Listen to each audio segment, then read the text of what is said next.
Serena Turner, thank you for being on the Woo Report.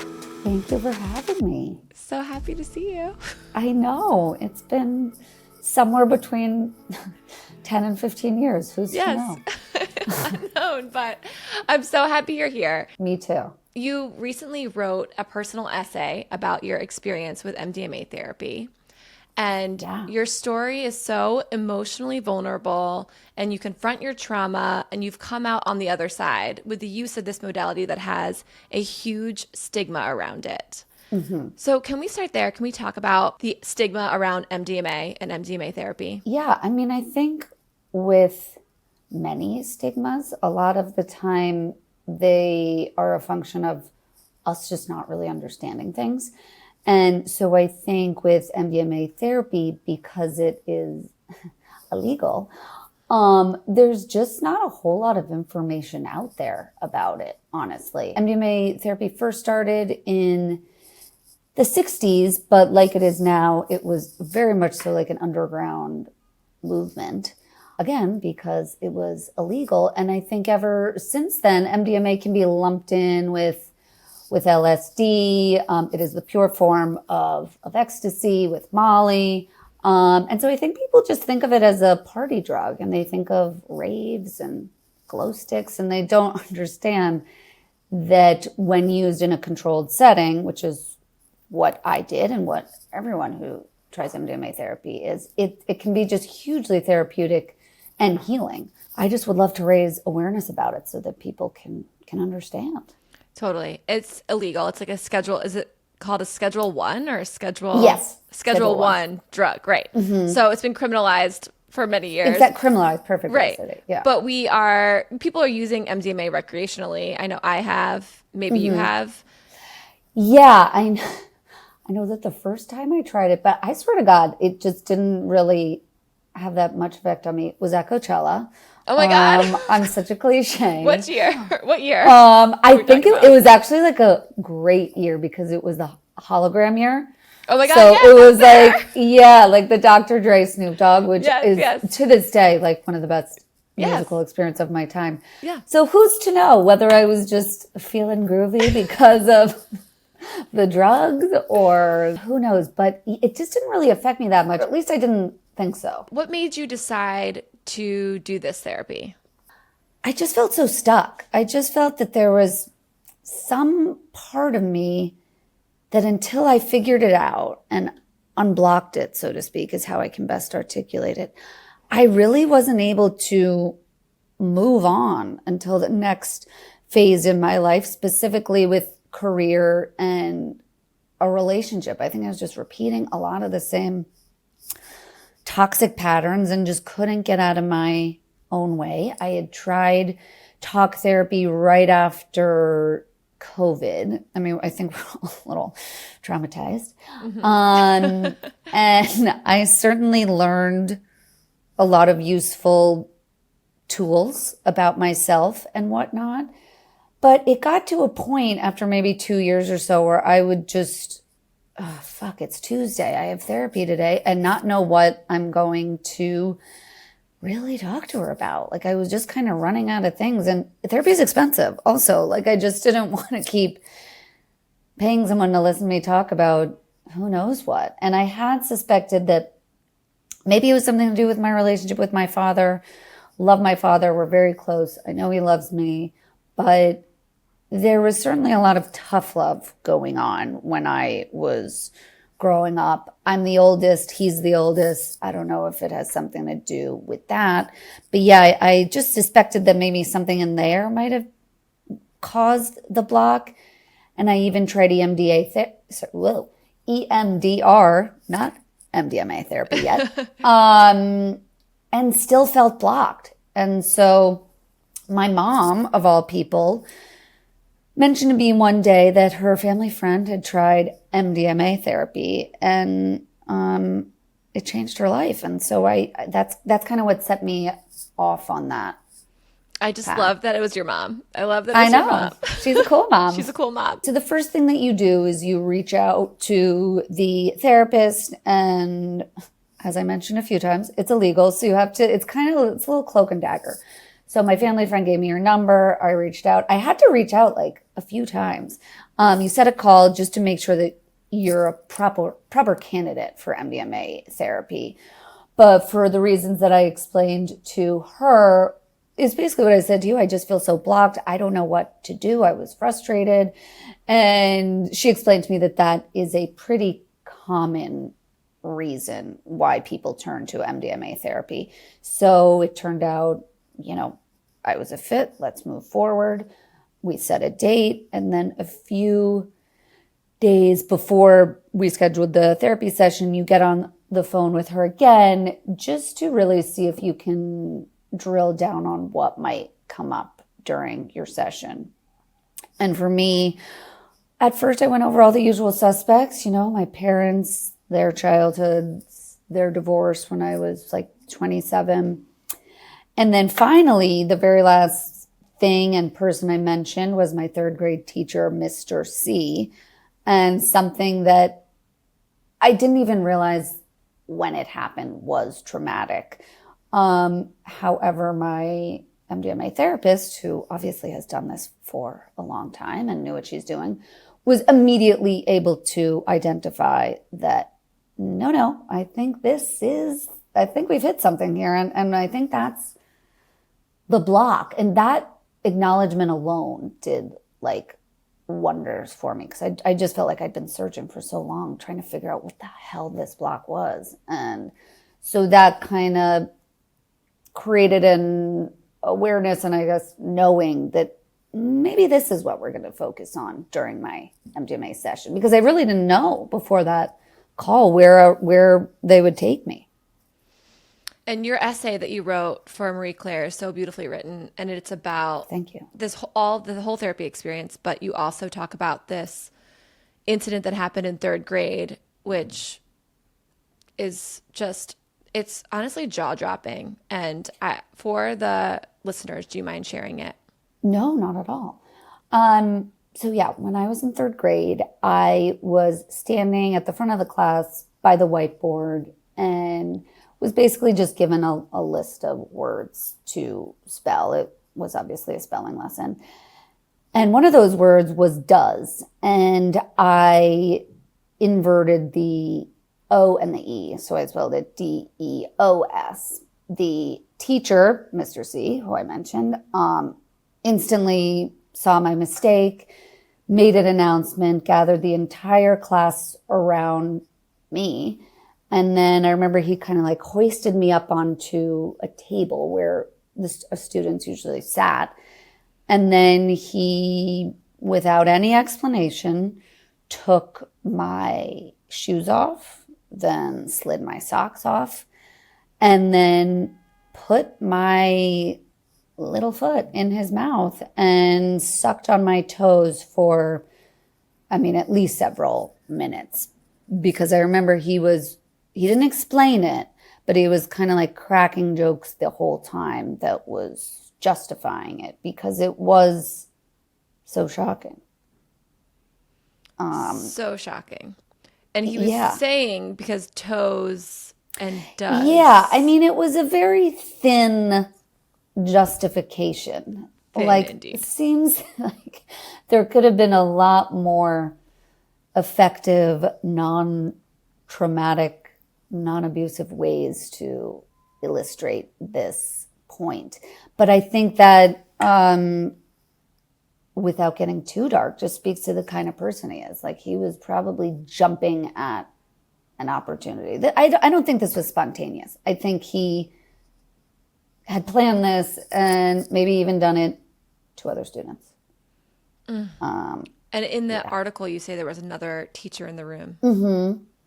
Yeah, which is kind of nuts that she was just sitting there letting this happen. I think she was in her 20s, but still, old enough to know was wrong. This is so wrong, and I'm so sorry that this happened to you. The reason that it had such a lasting impact on me, I think, is for several reasons, but probably most because of how confusing it was. And the reason it was so confusing is because it was, at least at the time, such a gray area. like, and God forbid, I'm not saying that I wish I'd been abused more violently or anything like that. God forbid.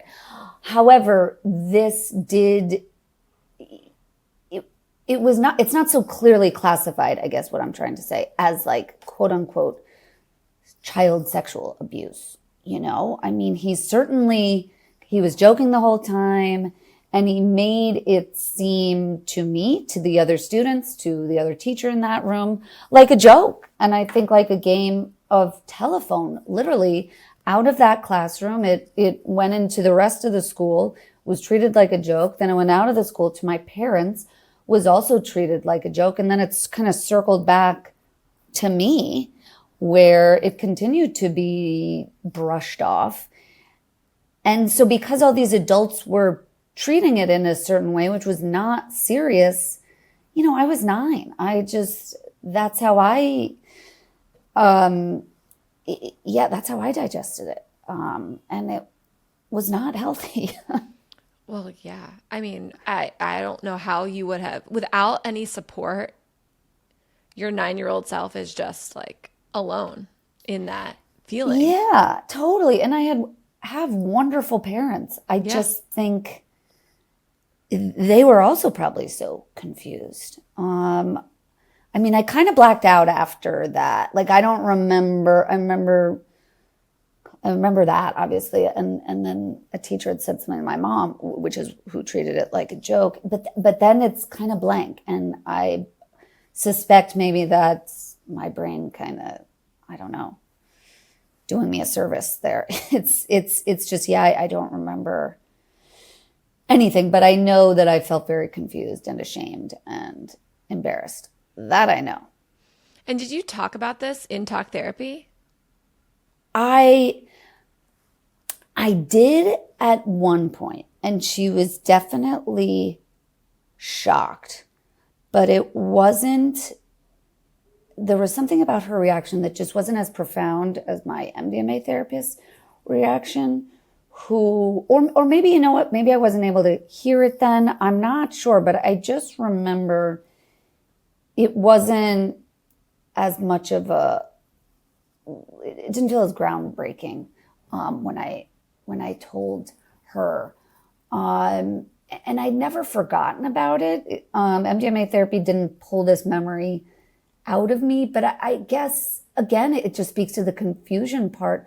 I just never thought that this little incident that only lasted a few minutes could have possibly affected me 30 years later. It just truly didn't even occur to me. And I don't know what that says about like culture at large, understanding like trauma. But yeah, I didn't tell my talk therapist about it until pretty late in our therapy. Again, it just wasn't a factor.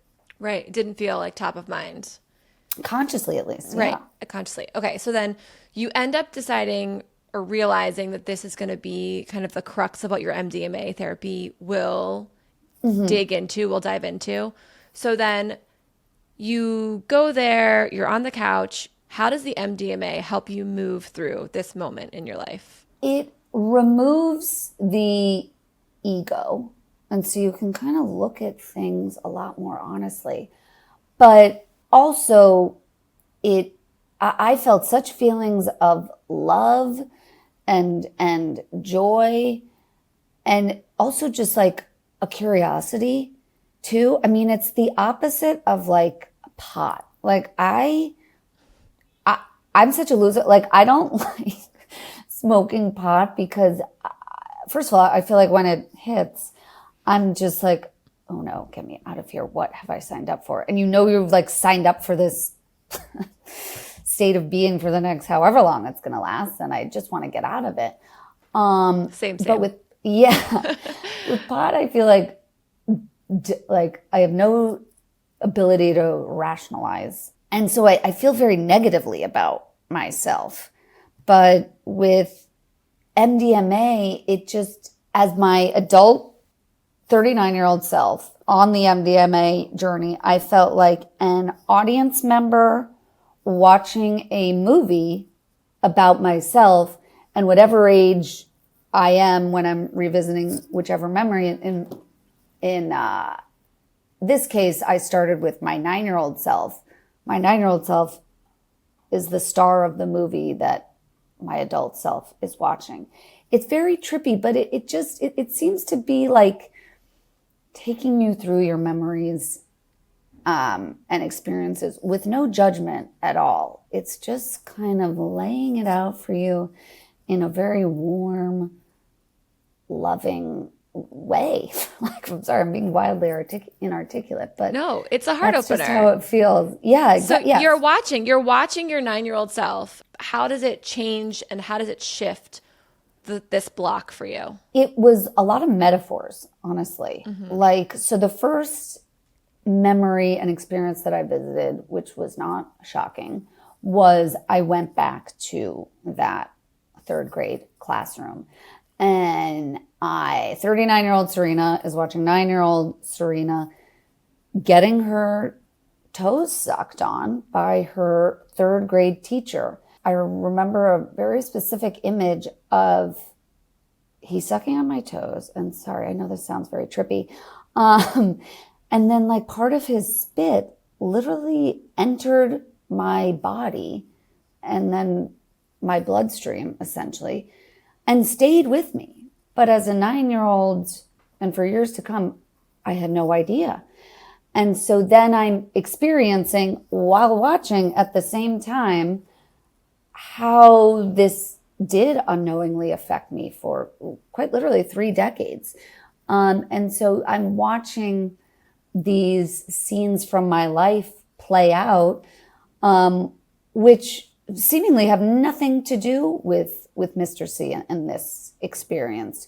You know, sometimes it was me just alone. Sometimes it was me with my father. Sometimes it was me in a relationship with a man. And I would, again, think, well, that hasn't affected this. But then the camera, or that's what it felt like, would kind of pan to the left or right. And Mr. C, in kind of like ghost form, would be lurking in the doorway. And it was kind of that realization, oh, no, he has been there this entire time, affecting so much of my behaviors and emotions. I just had no idea. And just seeing that imagery, I mean, I'm a very visual person and visual learner. So I think even just like being able to see your trauma essentially and experience is just much more effective than me like talking about it and hearing it. Like it was just profound. Yeah. But it's like literal demons, demons. He kind of took on different forms. Sometimes, as I mentioned, was a ghost. Sometimes, like an actual demon that kind of looked like Heath Ledger's Joker. Terrifying.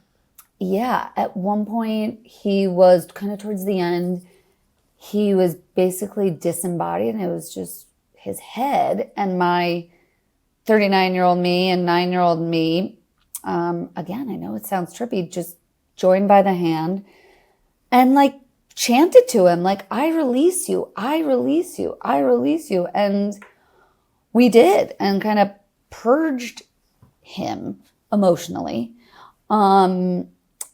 I mean, he'll never be gone, but that understanding just, I think, is what caused the shift, you know?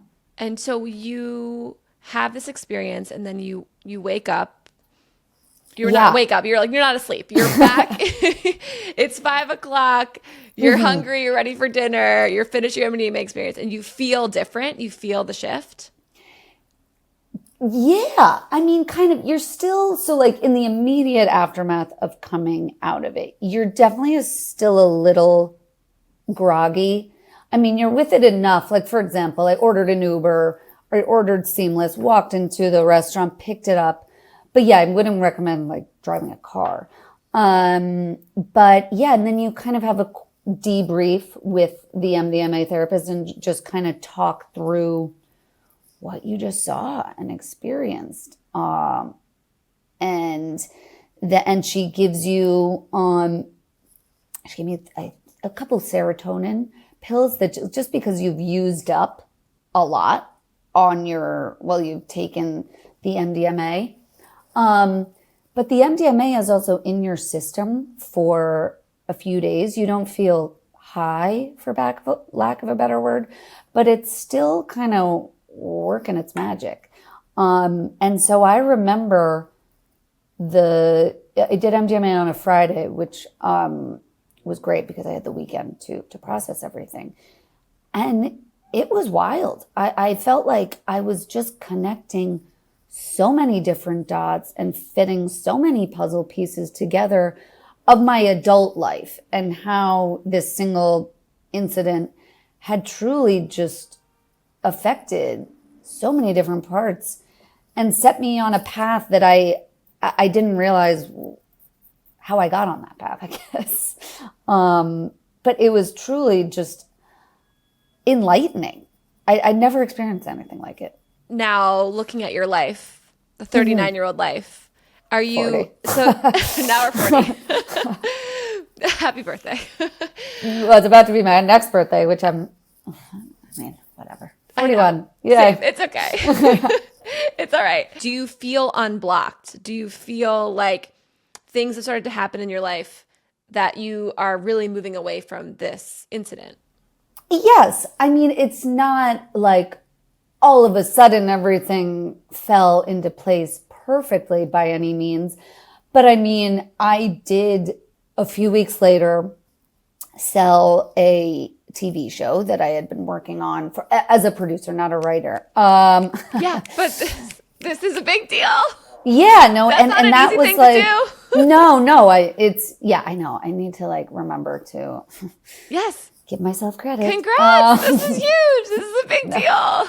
Thank you. So that was kind of the first big moment that it felt like, okay, things are, I like this. Yes. I don't think all progress is linear, but it does I feel lighter and less, tortured is an extreme word. I guess more just frustrated about what the hell is this block? I feel more at peace for sure. And I've had other people say to me, you seem lighter. And so I think that's always interesting to hear. But yeah, I think I also just feel a sense of relief too. Like, okay, identifying the block and the source of the block was just that relief was such an important moment for me. But I have done MDMA therapy. I did it again 6 months later. And I want to continue to. I love it. But yeah, it's just been so positive and just offered a healing and an understanding that I truly didn't know was possible. The only thing that I was scared of on the day that I went and did the MDMA therapy for the first time was like, oh no, like please don't be another thing that I'm throwing money at that doesn't quote unquote work. But it did. And I'm just so grateful for that. I'm so grateful that it worked for you too, because what a huge moment to process.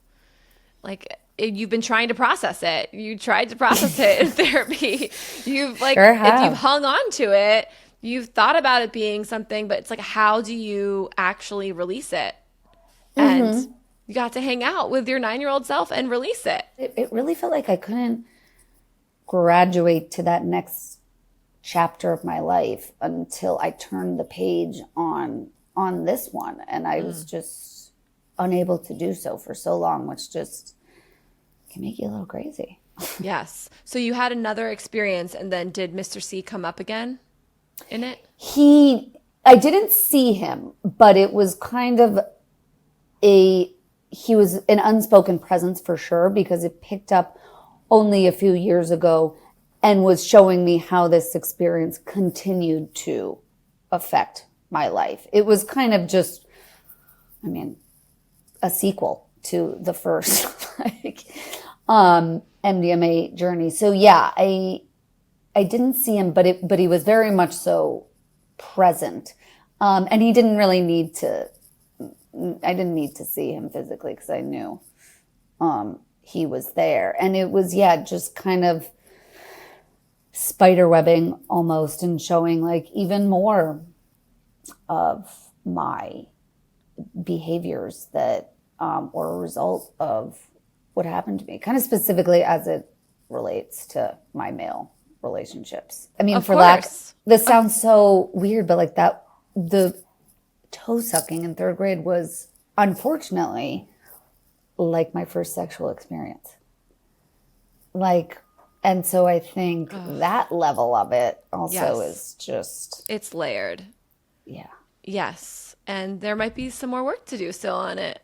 Yeah, no, I think so. And I don't shy away from doing that work. I think it's exciting actually, because coming out on the other side is just, you're all the better for it, you know? Do you know where Mr. C is now? Or do you know like whatever happened to him? He's either 6 feet under or a pile of ash somewhere. I had found this out. So when I didn't know this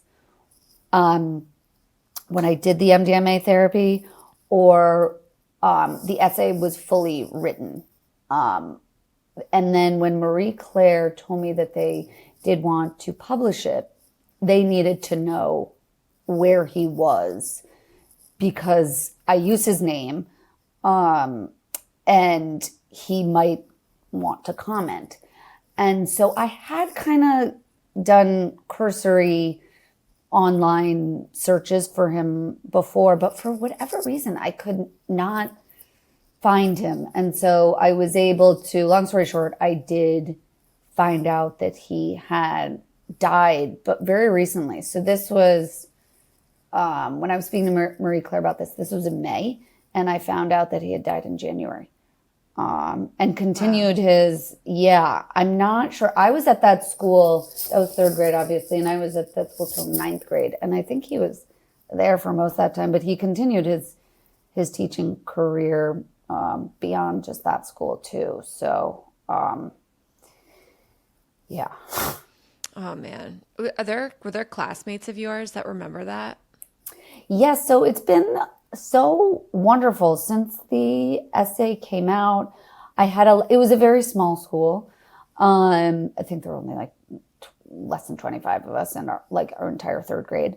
But so many of them, really the girls did reach out. Some remember, some like have a vague memory. I mean, this was 30 years ago, but yes, they do remember. And a group of us are actually going to get together soon, just because we've all been horrible about getting in touch. But it's on Long Island, so it's not, I'm in New York City, so it's not far. But yes, they do remember. And he certainly had a reputation for being kind of a creep. I did speak to another teacher who was my fourth grade teacher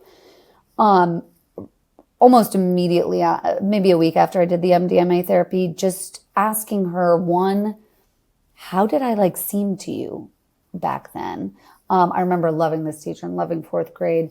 And two, had she heard about this incident? Had she heard about Mr. C? And she hadn't heard about my incident, but just kind of an overarching, I remember her saying she stayed away from him, and she was a younger teacher. Wow. Yeah. So the school knew there was something there. Oh man. Yeah. I'm so sorry that you were there and experienced all that, and for anyone else who did too. Yeah. No, I know. Same. I'm just glad that I understand it and finally processed it now, though. But part of me does wish he was still alive, because there are quite a few things that I would like to say to him. But would you have confronted him? Mm-hmm. Yeah, totally. I mean, he lived in another state when he died. But I would have tried to, write him an email or a letter, something. I mean, I don't mean to sound indignant, but like, how dare you? Like, this was a joke to you and you getting your rocks off, and this really screwed me up. And you probably, if not did something identical to another student, probably a lot of other students as well. And like a classroom is supposed to be a safe, sacred place for a child. And yeah, how dare you? How dare you? Yeah. Wow. I'm so glad you found MDMA therapy. Me too. It sounds amazing. It's great. Although illegal. Yes, listeners, it is not legal. Illegal. But I think they are running a lot of trials currently.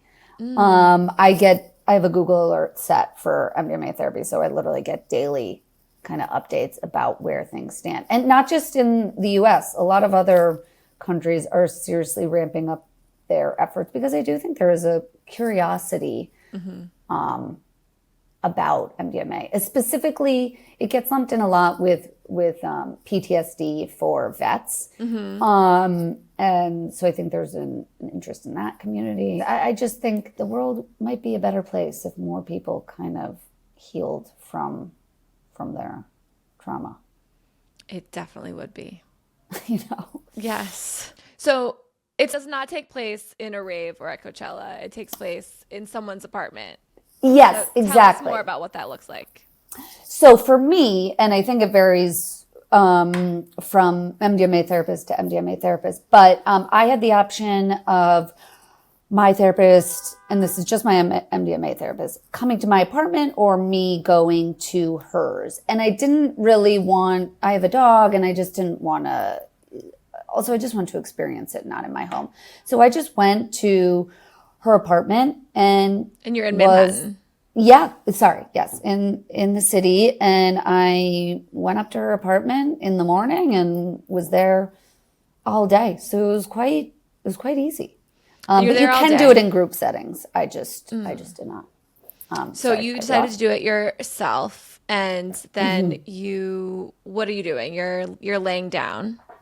Yes. So you get there, and the first thing you do, or the first thing I did, was pop the first of 2 MDMA pills.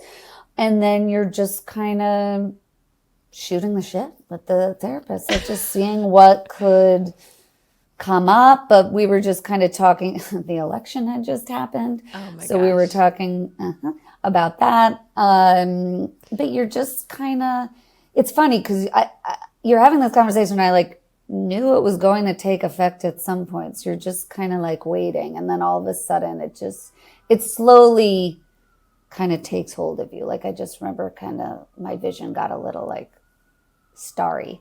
And then I said, I think it's happening. I was sitting on her couch. Then I laid down on her couch. She gave me a headphones and an eye mask. The headphones had just kind of instrumental music, and it took me away into my journey. It took you away. Where do you stand on spirituality at large? I believe in the universe. Let me say that. I certainly believe that there is a higher power and something much stronger and greater than ourselves. I'm not exactly sure what that is. I would much more categorize myself as a spiritual person than a religious person. Sorry, Mom. I grew up Catholic, and I don't know. It was a little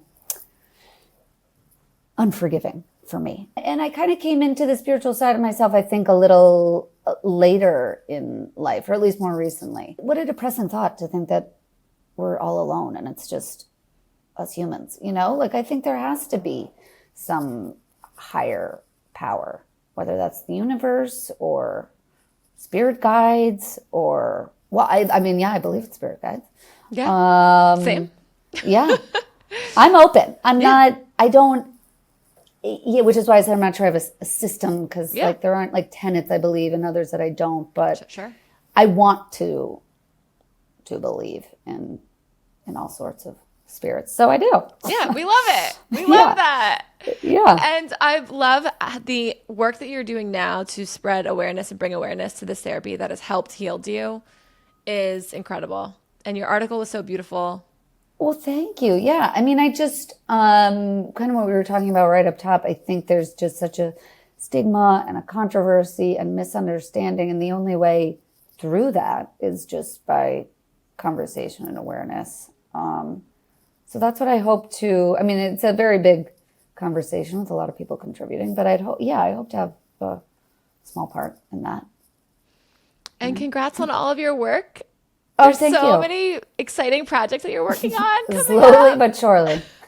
You're also writing a screenplay about this experience. Yes. So writing the essay for Marie Claire was kind of going out of my comfort zone. Like my writing is primarily restricted to screenplays. But yes, I wasn't planning on it, but I just had been thought recently, like, my dad called me. He was like, I think this could make a great movie. And so I'm just trying to figure out, it's in very early stages. Like I kind of know what the beginning and the end are, but I have no idea what that middle is, which is kind of one of the most important parts. So yeah, I'm just figuring it out. But yeah, I would love to write a screenplay about it. I love it. I will be there opening weekend. You're invited to the premiere. I'm ready. Oh, yay! Oh, I'm so excited. The Woo Report will help cover. I love it. Serena, thank you so much for coming on and sharing all of this. Of course. No, it was wonderful to see you after so great to see you. 10 or 15 years. We're not quite sure. I love it. We met somewhere at a party at some point in LA. That's all we got. But I do remember really hitting it off and being like, she's fun. Can we? Me too. I want your number. Can we hang out? And we did. I don't know if we ever hung out again. I think we did. We did. Yeah. I think we did. We probably did. We'll have to go through our old texts. Yeah. And I don't normally do that. I'm not normally like, hey, we should hang out. Like, I can be a little shy in that way. So yeah, I love it. It feels right. Yeah, it felt right. Yeah, it felt right today. And here we are again. Here we are. Thank you. Of course. Thank you for having me. This was great. Thank you, Serena. And thank you for listening to The Woo Report. I hope you enjoyed that episode. For way more woo-woo, please follow and subscribe to The Woo Report podcast on YouTube, Apple Podcasts, Spotify, iHeart, or wherever you love to listen. Never miss an episode of The Woo Report by joining the community at thewooreportpodcast.com. Thank you for liking, sharing, rating, and loving on this little slice of magic. I am so, so grateful you are here. Bye.